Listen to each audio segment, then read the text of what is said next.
होमबा? औ जाथाया बोरै जायामोन? जाथायाथ' मथा-मथि आंनि फिसाला आरो बिहामजोआ पिकनिक स्पटआव दखान होयो। पिकनिक स्पटनि माने बेवहाय न'खरनि एसे उसुबिदानि थाखाय सोलिनो थाखाय एसे जा गरसे गरनै खामायनो हायो बिनि थाखाय दखान होयो।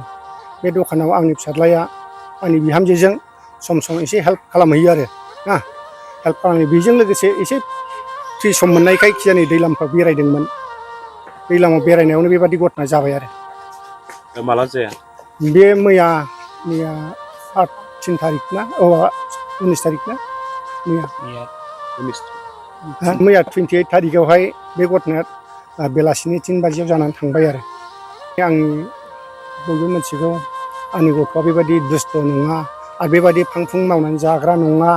मानो होनना बुङोब्ला आंनि गथ'आ सासेल' गथ' आरो बेहा बिसि दं आरो बिनि फिसा दङ। बेफोरखौ फोथांनानै लाखिनायनि राहा लामा जोङो जिन्दागिनि थाखाय बेफोरखौ खांलांनांगौ, फेदेरलांनांगौ, फोरोंलांनांगौआव आंहा जोबोद उसुबिदा जाबाय। बुंनो थाङोब्ला आंबो बोराय बैसो जाबाय।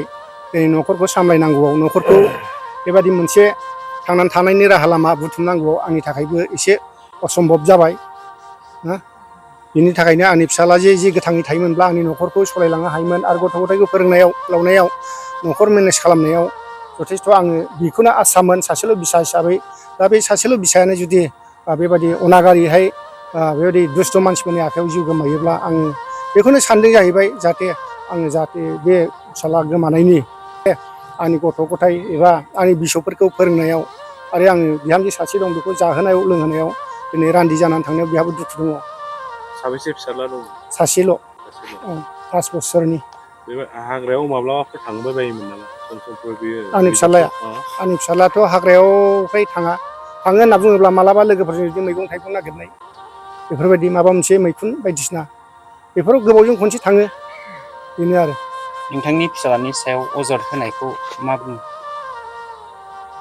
आंनि फिसालानि सायाव अजद होनाय मानि दा माखासे एसे सिगाङावनो मिडियायावहाय जों नुनो मोनदों बे मोनसे गावलायनाय काउन्टार जालायदों होनना बुङो। बेथ' एकदम थगायनाय नंथारा बियो।